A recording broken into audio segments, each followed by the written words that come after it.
Nigerians are really, I always say a Nigerian's mind is different from a normal African mind. True. Because these guys are always thinking fast. When he wants something, he has to ensure that he has to get it by all means. That's why they're dominating everything. Sorry. Everything. Yeah, music, everything. Nigerians. Movies, we grew up watching their Nigerian movies. Yep. Nollywood. Everything, just mention something in Nigeria. Even fintech. Their fintech is the best. Yeah. Nigerians are a very complicated topic on social media. Either you love them or you hate them. It's kind of either one or the other. They have a lot of influence and then they get a bad rap. But the focus of today's topic is how do Nigerians interact with other blacks outside of Nigeria? Because Nigerians are the most likely group of blacks that you will run in contact with all over the diaspora. Now, I lived in Poland for 6 years, and one of my best friends in the world is a guy by the name of Nii Adarabigbe. He lived in Poland, and he was one of the first guys that I met from Nigeria when I was living in Europe. And I got a chance to participate in many things like Nigerian Independence Day and stuff like that as an African American. However, I did notice that there was a negative stigma about Nigerians in Europe. People were saying that a lot of Nigerian brothers and sisters were involved in scams and that's all they did, which was not true. But amongst blacks in the diaspora, I'm not talking about just whites, amongst blacks in the diaspora, I noticed there is a certain level of jealousy towards Nigerian brothers and sisters. And it's not because they have the Afrobeats music or if they have Nollywood. It's also because they have success. And that is something that we need to understand in the black world. A lot of Nigerian brothers and sisters do have some level or a lot of level of success. And now we're gonna fly all the way to Dubai and consider this topic. Actually, so the Africans, how I think that the Indians are that way and the Filipinos that way. Why don't the Africans come together and try to do the same thing that these people are doing? Oh no, then should I say stupidity?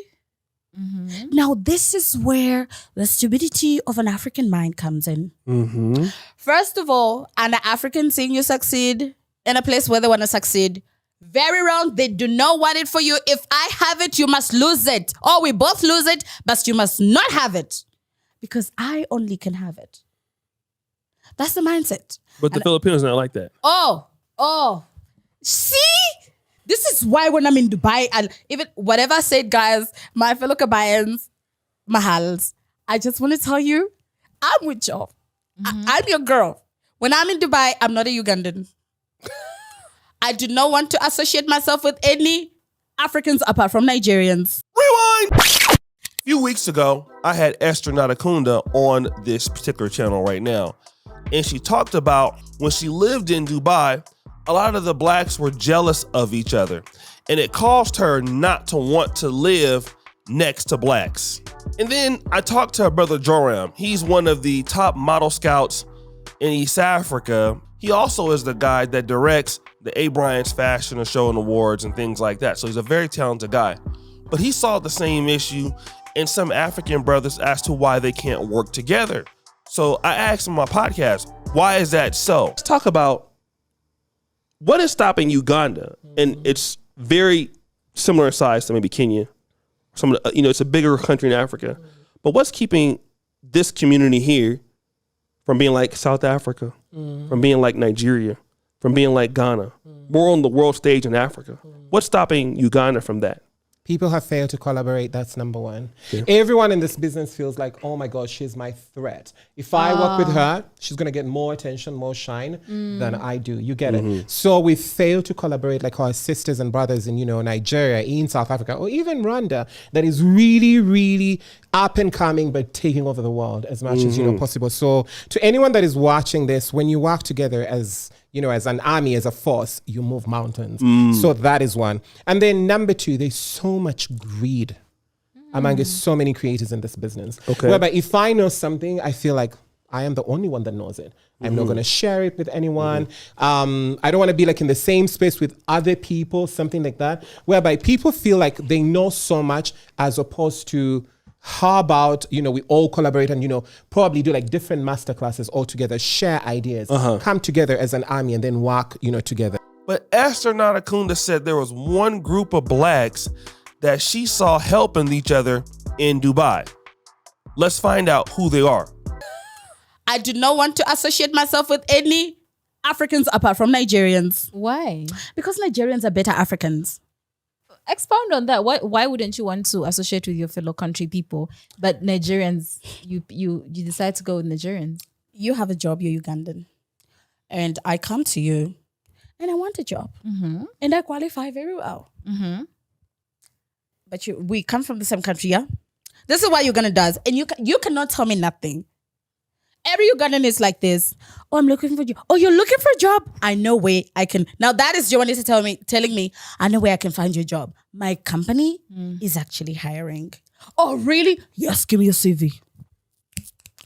Can you give me 1,000 dirhams? That's 1 million. See, the thing is my company is hiring, but I did not also get this job for free. Oh, corruption. Yeah. That It is not definitely corruption, it's stupidity. It sounds like Jonita. We Ugandans, we cannot win in spaces because we have this mindset. Only a Nigerian. You see, this is why Nigerian people, I say they are smart. Nigerian people in the Gulf, they will never suffer like this. With this African mindset, they don't have time for that. A Nigerian, when they have a space, a fellow Nigerian will know about it before anyone knows. And that goes to the Kabayan. Now, it's a controversial thing to say, but in Dubai, this is what she saw. And to be honest, even in Poland, I did see some level of disunity with some of the brothers of all the groups, right? But I also did see this. I saw a lot of Nigerians helping each other, even though they were not the most dominant group in Poland. Our Zimbabwean brothers and sisters are. But I saw the organization of concerts, the organizations of get-togethers, trying to do things for the community, food shops, importing food into the country, doing things to make the Nigerian experience for other people great. Now, do they have problems? Sure. But we're talking about how come Nigerians are successful in Africa. It's not because they're the largest group.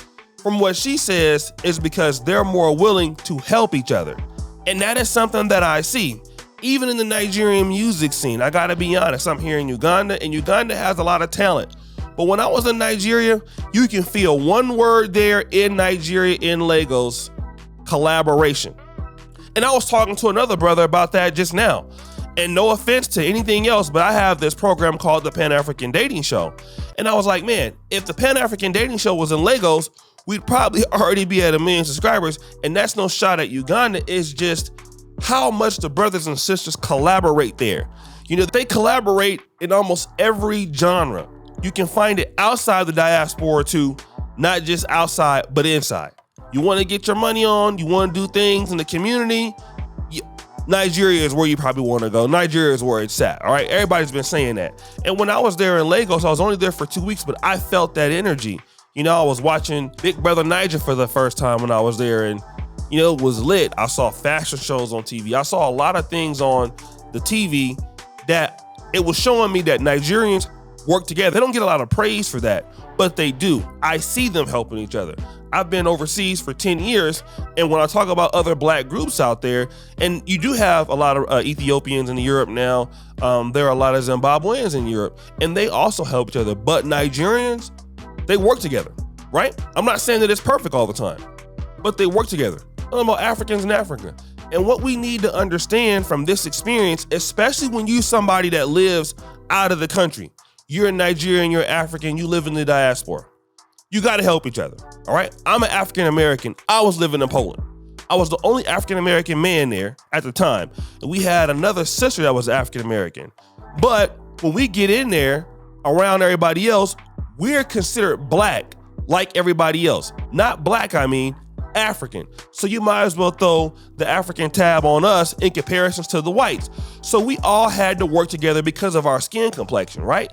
And we used to have events, we used to do nice things. But this is what you must do to get respect in the foreign land.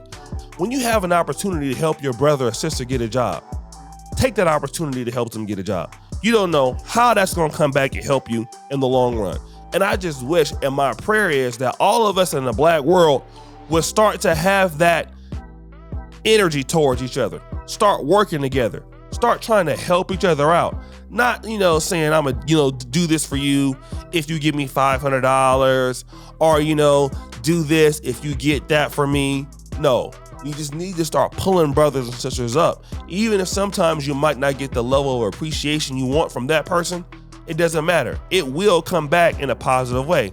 And I just want to salute the brothers out there in Dubai who are out there working together. And I understand that we do have other blacks who work together too that we might not have been mentioning on this particular podcast, but that was her experience and I wanted to address it.